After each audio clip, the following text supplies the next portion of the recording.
On today's Locked On Badgers, Graham Mertz responds to the offseason rumors of Caleb Williams with a little bit of swagger and a little bit of fire. I like it. And a major 2023 Wisconsin football recruiting target was back on campus for the third time. And he's a guy that remains probably the top Wisconsin target in the 2023 class. We'll talk about all that and more on today's Locked On Badgers.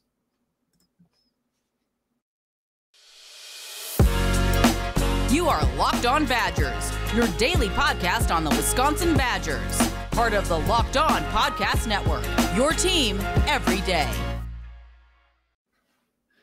Hey, everybody. Welcome to Locked On Badgers. As always, it is Ryan, joined by that gentleman over there, Justin. And we have a big show for you today. We're going to talk a little bit about Graham Mertz. Had some really interesting comments about the offseason flirtation of Caleb Williams, the star quarterback who ended up at USC. We also have a major target back on campus for the third time, probably the number one target in the 2023 Wisconsin football recruiting class, and a walk-on committed to the Wisconsin basketball team that we want to get into as well. All that and more on today's Locked On Badgers. Thanks, as always, for making Locked On Badgers your first listen every day. We are free and available wherever you get your podcasts. All right, Justin, let's jump into this. We were able to talk to Graham Mertz. After this last practice, it's the first media availability of the spring for Graham Mertz. Obviously, we had a major flirtation, at least in the fans' eyes, with Caleb Williams, the star Oklahoma quarterback who ended up at USC. This is what Graham Mertz had to say about that. I got to say, I really like the swagger. He said, it's the coach's job to find the best player. What am I going to say? Oh, I deserve this? I don't deserve anything. I've got to prove it every day, prove it's my job. That's what I'm going to do. That's what I've been doing. That's from Zach Heilprin on Twitter. Justin, I kind of like the swagger. Like, if nothing else, your quarterback has to believe in himself, right?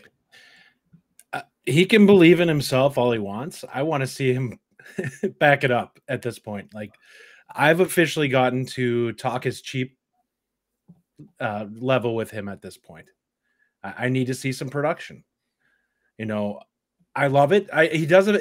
He's saying what he should be saying, right? I mean, we expect him to come out and say the right things, but at some point we need him to follow the words, so to speak, out on the field. And that's what I need to see from him at this point. Like, it's great to say that you've been doing it, but the reality is your play has not been showing that you've been doing it. So at this point, you need to back it up. True.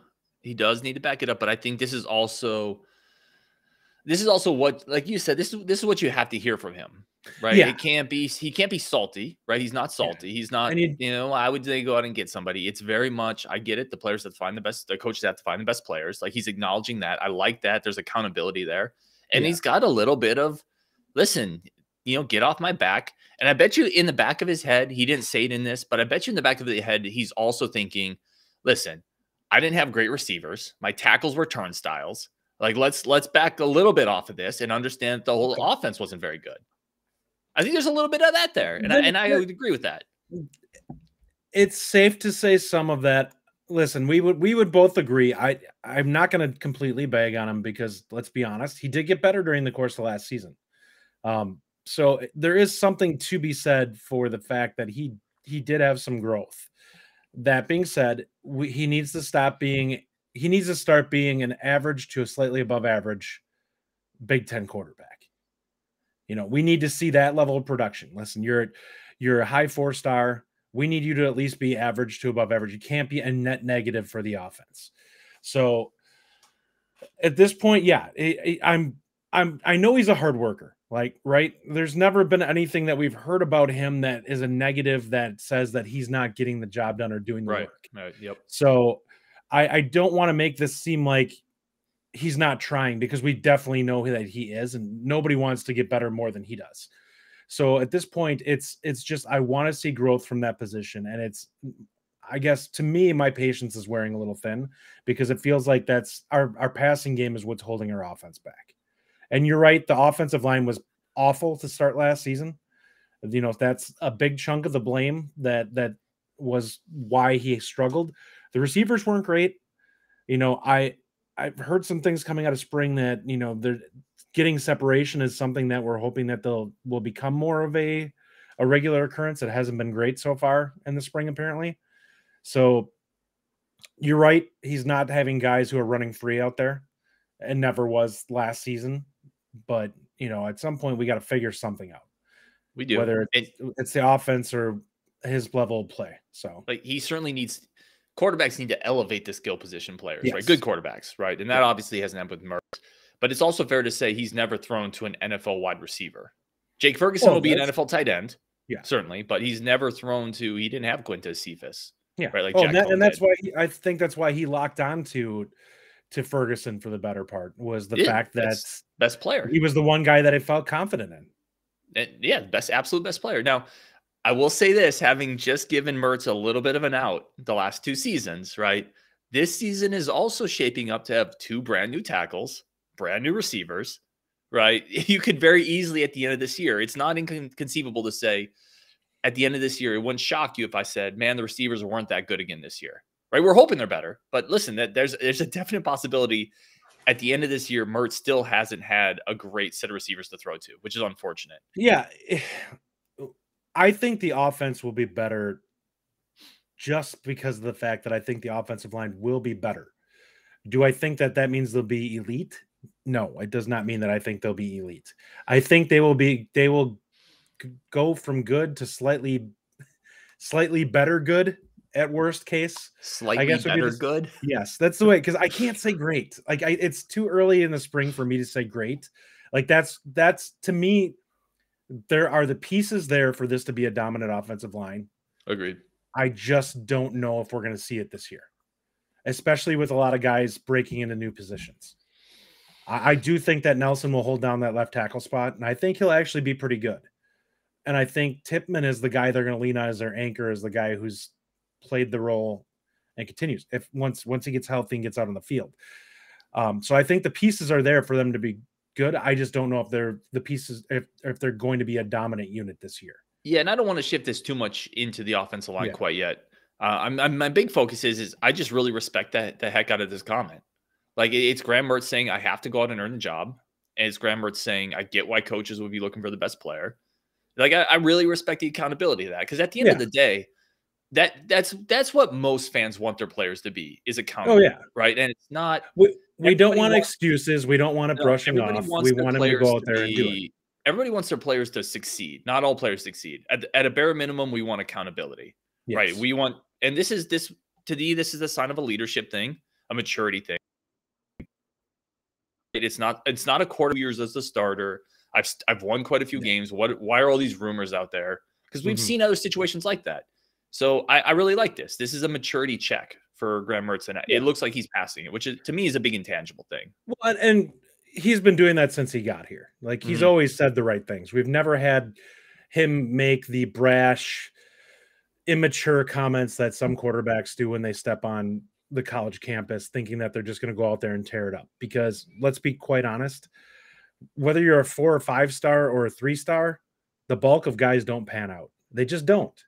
There's every year, if you take there's 15, 20 4-star to 5-star combined quarterbacks, probably most don't pan out. Of that group, 4 maybe end up being good college quarterbacks. 4 are average and the rest are busts. Yeah, exactly. So the best you can ask for to start point is that they have the maturity and the work ethic to go out there and try to get better. And you go from that point forward. We've never had that issue with Mertz. He's always been that guy who's going to continue to try and get better. Now, there are a lot of things that can help him out. If the offensive line is good in pass blocking as well as run blocking this year, his work will get infinitely easier.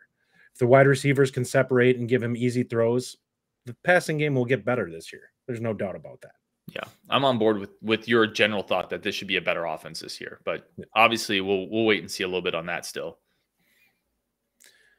All right. Well, we're going to take our first break here and come back. We're going to discuss a major recruit that was on campus this last week and what our thoughts are on him and what our chances are of potentially grabbing this guy. But first, we're going to dive into our first advertiser, which is Built Bar. Listen, Ryan and I have been on the fitness, merry-go-round since the beginning of this year. We've both been looking for something that has been a nutritious and delicious snack to have post-workout, something to kind of get something in the stomach to get rolling again. We both love Built Bar. We've been trying them, all the different flavors since early February and have just been enjoying all of them. Have you tried the Puffs? If you haven't, you're missing out on one of Built Bar's best tasting bars. The Puffs are the first ever protein infused marshmallow. They're fluffy, they're marshmallowy. They're not just a protein bar, they're a treat, and they're covered in 100% real chocolate. Puffs are a fan favorite with some incredible flavors: yummy cinnamony churro, coconut marshmallow, banana cream pie, which is Ryan's favorite. These are going to be your new favorite. They're low calorie and high in protein, and replace your candy bars with these. They are better. A typical candy bar can be anywhere from 200 to 300 calories, and most Built bars contain 130 calories, 4 grams of sugar, 4 net carbs, and 17 grams of protein. All right. At Built Bar, they're all about taste. They make it delicious first, and they figure out how to make it healthy. And I don't know how they pull it off every time. The offer, if you go to built.com, use promo code LOCKED15 and get 15% off your order. Once again, that's promo code LOCKED15 and get 15% off at built.com. And as always, thanks for making Locked On Badgers your first listen every day. We are free and available wherever you get podcasts.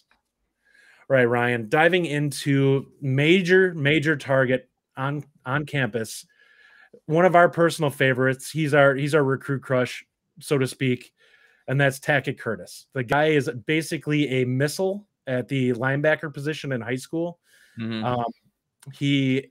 Bobby April has basically been living at the kid's house during this recruiting phase. I think he's visited him like 4 times, maybe 5. I think it's actually 3. It's official. Is it 3? Okay. Yeah. And I believe is what I saw. And Tackett's been up here 3 times? 3 times. Yep. Yeah.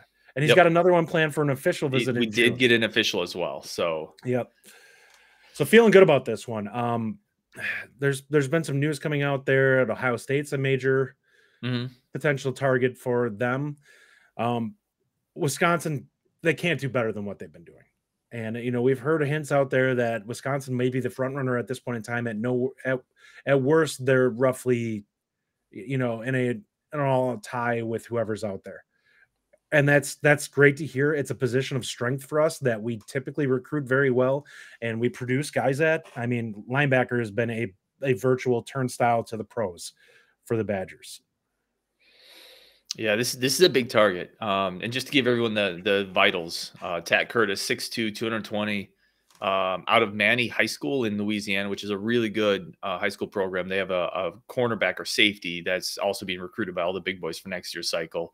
So it's a big time target out of a big school in Louisiana. It's a 4-star kid, and it's a high 4-star kid by all the recruiting composites. He's a 96 overall. He's 62nd overall in the composite, I believe, out of the top 100. So this is a major target. And it's a guy that they got in on early. Bobby April's done a tremendous job. They've got him up to campus a bunch of times. And they're selling him, I think, on you're going to be the next Herbig. It's the Herbig role, that explosive outside playmaker. And, come to campus, play a couple years, go to the NFL, rinse, repeat again and again. He might be even a little bit better of an athlete than what Herbig is, and Herbig is no slouch. Well, he's a little different. He's a little more compact even than Herbig. Herbig's not a big outside linebacker. Yeah. Tack is even a little more compact, probably a little faster, right?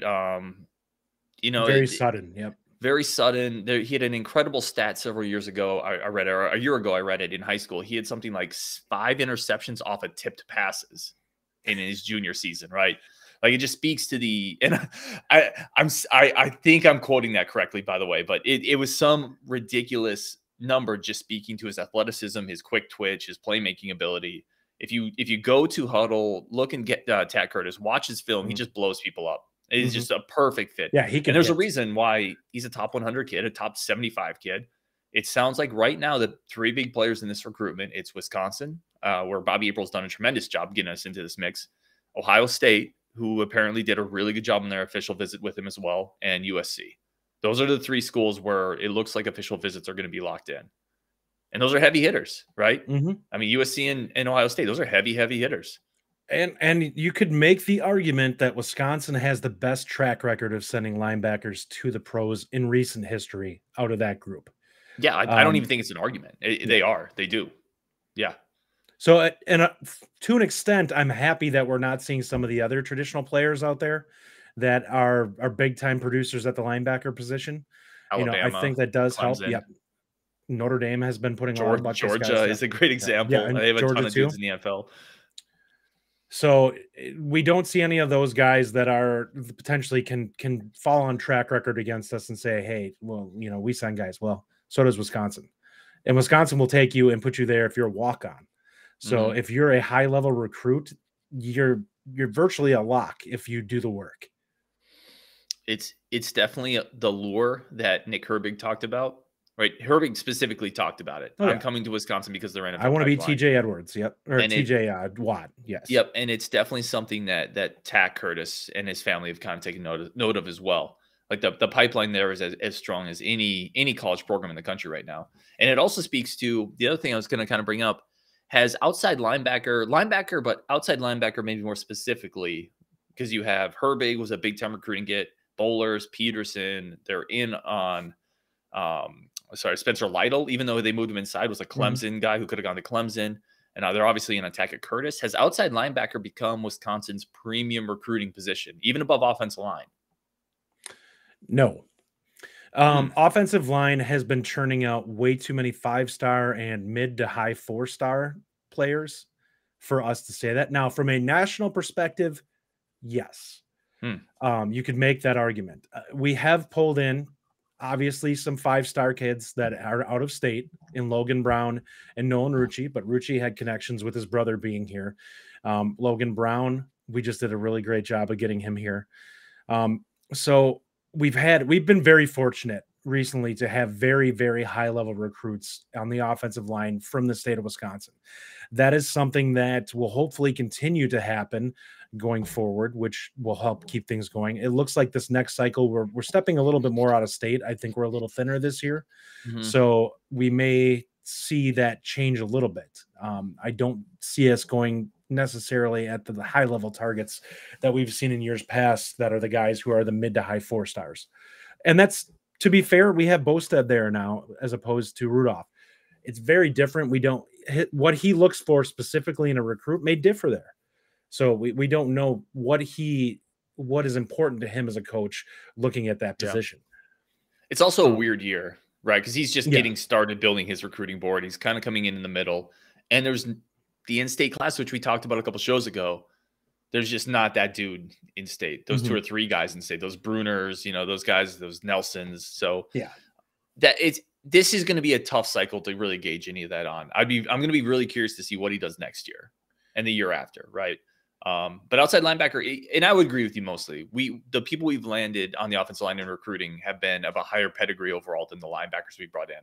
But I think you could argue that linebackers probably are second most dynamic recruiting spot now above receiver. It's above not close, right? Which is it's kind of not amazing, close at all, right? Because it should be tight end, it should be running back, it should be these other positions where we used to have a lot of success at.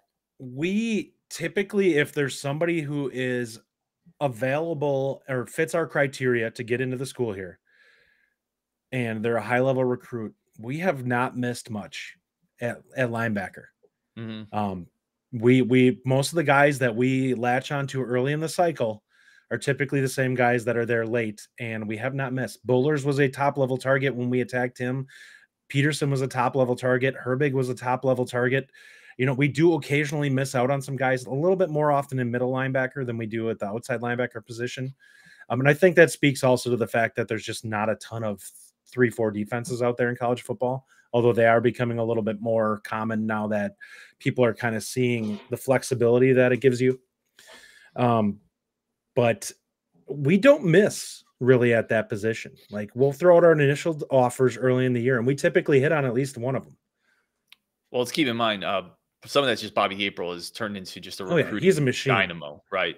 Yeah. So it speaks to the fact is sometimes if you just hire a really strong recruiting coach in a spot that he can sell, the results are going to be there, right? Like, if just a very good coach too. Very good coach, great recruiter. I mean, it's just awesome.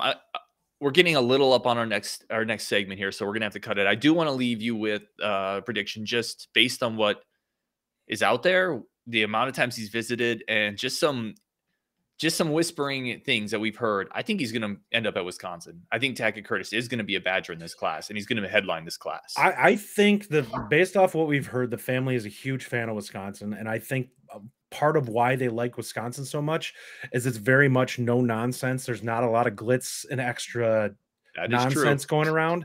They want him just sitting down and prepping for a pro career. Like, I think that that's what the goal is get to the NFL. Now, of the 3 schools that are out there, Wisconsin is clearly the one that is going to put you in the best possible position to do that. Well, I mean, because we make it a focal point of our defense. The other, let's be fair though. Like, if you got the goods, you're going to the NFL no matter what. Oh yeah, there's no doubt in that. We've proven we can do it, but I mean, Ohio State's going to put you in the NFL too. USC is going to put you in the NFL. They will. The difference is Wisconsin can showcase you because Wisconsin's going to put you in the 3-4 and let you make plays. Well, especially a guy like him, right? Where he's built in a certain way where being that outside linebacker, I think makes more sense for him than some other guys that you could maybe need a little more bulk to play in that Ohio State defense. And I have no idea what USC is going to run this year. And Ohio State, they showcase their defensive ends. I mean, that's what they've been known for the last decade. They churn out high first round defensive ends that end up going somewhere and having a great pro career. It's because they don't have Tackett Curtis. I can't think of a stud linebacker that has come out of Ohio State in the last 10 years that has just lit it up in the pros. Out of the last 10 years? I mean, a guy like Carpenter is within the last 10 years. He's probably – okay, so he's there's got to be a couple other ones, though, that we're just there probably are a few guys that are in the pros. We're not seeing the Pro Bowl type guys like Wisconsin has put out guys that weren't necessarily highly recruited guys like Schobert, TJ Watt wasn't supposed to be a linebacker. Herbig is going to be there, but there's several other guys that we can point to that have had good pro careers. And I don't want to belabor this. We'll have to probably get into this in another segment. I actually just think that's because those players are really good. And if they'd gone to Ohio State, they would have got drafted too. Oh yeah. But let's go into we got another break coming up. We have to talk a little bit when we come back about a new preferred walk-on joining the basketball team. And he brings a couple interesting skills that I thought could actually, in a couple years, help the team down the road. But first, let's talk about one of our favorite sponsors on the show, Built Bar. Actually, no, I'm sorry. We did Built Bar. Bet Online. Sorry. I love Built Bar so much. I was going back to it. Yeah. Bet Online. So we talk about Bet Online all the time. I am hungry. We talk about Bet Online all the time. It's one of the best sponsors we have. It's one of the ones we use the most. And, college basketball is wrapping up. You can still get in on the national championship game, but there's so much more you can do at Bet Online. NFL futures, baseball futures. Baseball's about to start up. The basketball playoffs, NBA playoffs are starting up. There's so much you can do there. It remains the best spot for all your sports developments, podcasts, reviews, news. They cover you from A to Z on the sports landscape there, not just betting. And it's not just sports betting. They have all their favorite Vegas games, blackjack, roulette, whatever you want to do, you can find on betonline.net.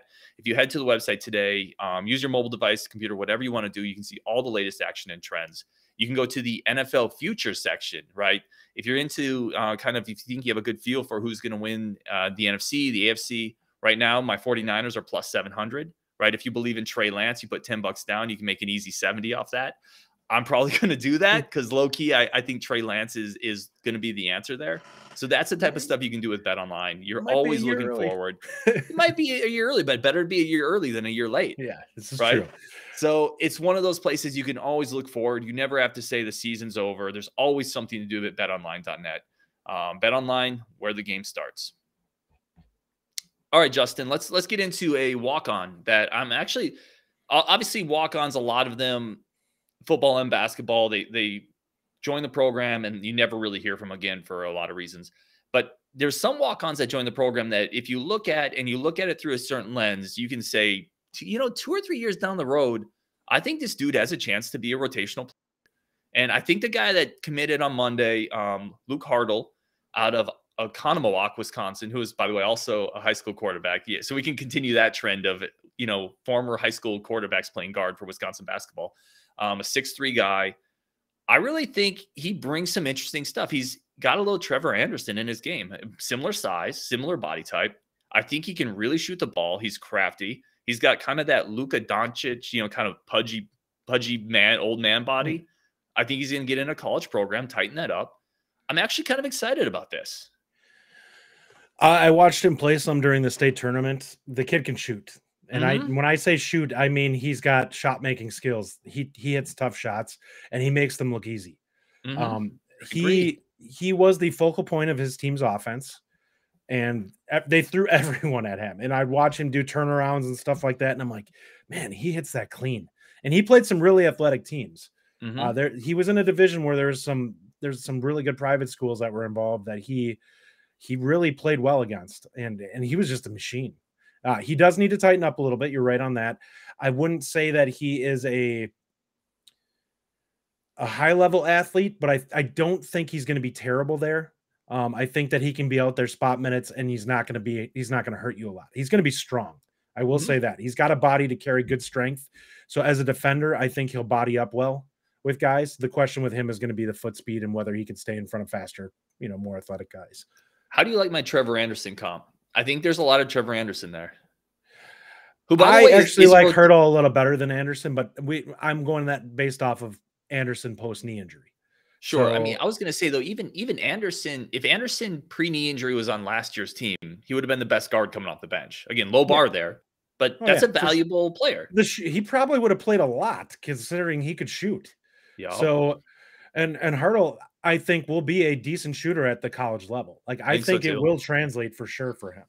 I think so too. He's a guy that would not shock me if we have him his senior year ends up averaging 10 points a game for Wisconsin, because he goes out there and gives you some good 3-point shooting. He could be, not necessarily that he's got this type of game, but I think that he could very well be like oh man, why can I not think of his name? On the 2015 team, first guy off the bench. You're thinking of Showalter. Not right? Showalter. No, Showalter. Nope, taller. Douye Dukan. Yeah. Like that type of guy who can come in and just splash a couple threes real quick in a game and kind of turn things. I think that he has that in him because he's not afraid to put the ball up at all. And he's got a really clean looking stroke on his jumper. He's got a lot of little niftiness too to his game. There's step backs, little Euro steps. Well, he's going to bully guys. Left, right hand. Well, I don't know if he's going to bully guys at the college level, but I think he's got enough craftiness to create space, right? Well, you see him go left, right hands. I think he will be a stronger guy than most at the position. He's not going to blow by people, but I think he can body into people and get himself some looks just off of that because he's got a bigger frame. Maybe. I think the people he's going to body into at the college level are just going to be all over him because of his lack of foot speed, that he's not going to create a ton of space. But that's okay. Like I'm not begging. Like this is a walk on, right? So this is a freebie. And I think what you're getting with that is a guy who can space the floor, shoot enough to keep defenses honest. And I think he has enough feel where when the ball swings to him, it's either going to be shoot or pass. Like he's going to keep the ball moving. And frankly, we didn't have enough of that. Like if we had one more guy on this team this year that was a 35% shooter who also knew when to just shoot, pass, and play solid defense. Oh, yeah. That guy would have played 17 minutes a game, 20 minutes a game. He might have played more than that. Right. Think of how well the floor would have been spread this year. Agreed. With Brad Davison on one wing and the other, and let Johnny come off the high screen and roll. Yep. Like he would have been a wide open lane to attack almost every game. Spacing is so important, and we had none of it. So adding a shooter in any capacity, but especially as a walk-on. And by the way, a walk-on in-state who grew up wanting to be a Badger. There's an intangible factor that sometimes gives it a little more juice. Yeah, you play a little bit harder when that's what's at stake. I got nothing left on Haertle, unless you got any final points there. But no, I like the pickup a lot. I like the pickup. I think that he will be a guy that finds time on the floor. He's not going to be a guy that we're going to waste 4 years just watching him come in for the final minute of a game. I think he will get out there by junior year and be giving you some minutes. So that's a plus. Like finding depth when you don't have to burn a scholarship on it is a big deal. Yep. Agreed. All right. With that said, everybody, once again, thanks for listening to Locked On Badgers. You can check us out if you want to send us an email from social media at lockedonbadgers@gmail.com or on Twitter at lockedonbadgers. And once again, you can check us out on YouTube if you want to see Ryan and I's bright, shiny, smiling faces. All right. Thanks, everybody, once again, for making Locked On Badgers your first listen every day. Continue tuning in to listen to Locked On Badgers and as we discuss spring football here, diving a little bit more in. We'll probably have a couple updates coming up later in the week here where we hear a little bit more about what's coming out of practice and as well as the transfer market for basketball. This should heat up, and we should start hearing a lot of news coming up in the next week or so here with that information.